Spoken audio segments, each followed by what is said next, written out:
सही दिल ट्रांसपोर्टर ने महंगे पेट्रोल के बावजूद बसों का किराया कम कर दिया। कसूर से लाहौर का किराया सिर्फ 200 रुपए। जिस गाड़ी का एसी नहीं चलता हम उसको इधर रैक में लगने ही नहीं देते। 200 रुपए लेके भी अल्लाह ताला हमें रिज़्क देता है। शेख साहब बताइएगा, लोग ज़्यादा मुनाफा कमा रहे हैं, 330 रुपये ले रहे, दूसरे अड्डे वाले ले रहे हैं, तो आप 200 रुपये ले रहे हैं, तो ये आइडिया आपको कैसे आया? मुझे ये आइडिया इस तरह आया जी कि मैं मतलब पहले भी अपने कई इंटरव्यू में मैंने वो कहा कि अल्लाह का करोड़ शुक्र है कि पैसे की कोई परवाह नहीं है। पैसे अल्लाह ने दिए हुए हैं और बाप दादे से दिए हुए हैं। मतलब मैं नौ दौलतिया नहीं हूँ और 200 रुपये लेके भी अल्लाह ताला हमें रोटी देता है। तो कब्र में तो साहब ने जाना है, कब्र में तो अंधेरा ही अंधेरा है। तो अल्लाह करे कि अल्लाह ताला अगर मुझे 200 की हदायत है तो अल्लाह ताला दूसरी ट्रांसपोर्ट कंपनियों को भी हदायत दे, वो भी 200 कर दें। मुझे तो आई हैव नॉट ऑब्जेक्शन, मुझे तो कोई इतराज़ नहीं है।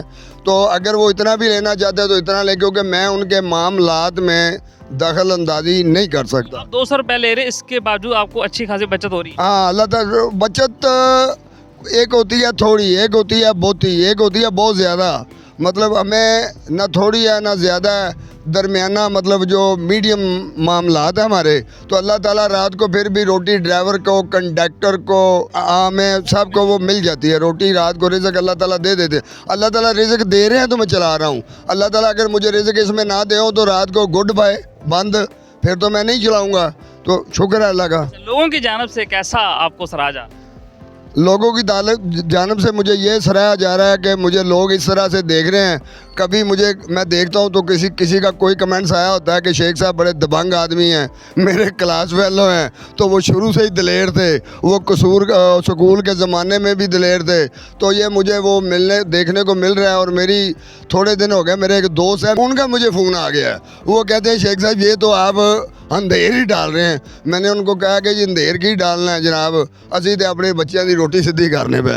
तो इसमें अल्लाह का शुक्र है कि रात को रोटी अल्लाह ताला दे रहे हैं। अच्छा शेख साहब, रोज़ाना आपकी कितनी गाड़ियाँ अब जा रही हैं कसूर? अभी पहले तो हमारे इधर टाइम बहुत कम थे। इधर से पहले तो हमारे 7, 8, 10 एक वक्त था, इधर से 140, 150 टाइम निकलते थे, एक वक्त था। और ऐसा ऐसा ऐसा ऐसा ऐसा ऐसा ये आगे 7, 8, 10 अभी हमारे कल जो सेंट्रली मतलब रात को जो टाइम निकले हैं वो निकले हैं 19। हमने मेरे छोटे भाई की गाड़ियाँ हैं, मैंने वो रेंट की गाड़ियाँ बुला के इधर लगवाई हैं 200 रुपये में। 200 रुपये किराए में रेंट की गाड़ियाँ बुला के इधर लगवाई हैं, क्योंकि हमारे पास जो इधर जनरल बस स्टैंड में 15-16 गाड़ियाँ हैं, तो उससे ज़्यादा हमारे पास इधर गाड़ियाँ नहीं हैं। अच्छा ये बताएं कि आपकी जो गाड़ियाँ ये एसी कोच है या नॉन एसी है? ये अल्लाह का करोड़ शुक्र है कि ये तमाम की तमाम एसी कोचेज़ हैं और आरामदेह हैं और अच्छी हालत में हैं। और जिस गाड़ी का एसी नहीं चलता हम उसको इधर रैक में लगने ही नहीं देते।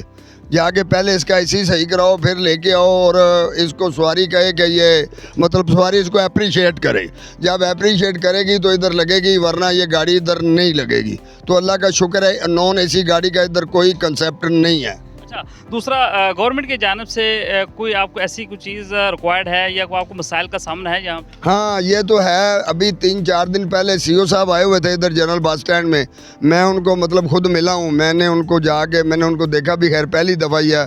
मैं उनको जाके मिला हूँ और मैंने उनसे आज जाना एक रिक्वेस्ट की है। तो आई होप यू मतलब कंसीडर माई रिक्वेस्ट। मैंने उनको कहा कि I hope you consider my request. कहने हाँ बताएं। मैंने कहा जी इधर आप जनरल बस स्टैंड में धूप बहुत ज़्यादा है, गर्मी है, जब हमारी गाड़ी लगती है तो ऊपर शेड नहीं है, जनरल बस स्टैंड में शेड नहीं है। आप मुझे आप इजाज़त दे दें कि मैं इसको अपने पल्ले से करवा लूँ, तो या आप करवा दें या मैं अपने पल्ले से करवा लूँ या मुझे करवा दें। तो उन्होंने कहा कि ये सरकारी मामला है, आपको पल्ले से करवाने की ज़रूरत नहीं है, इंशाल्लाह ताला ओनली फ्यू डेज़।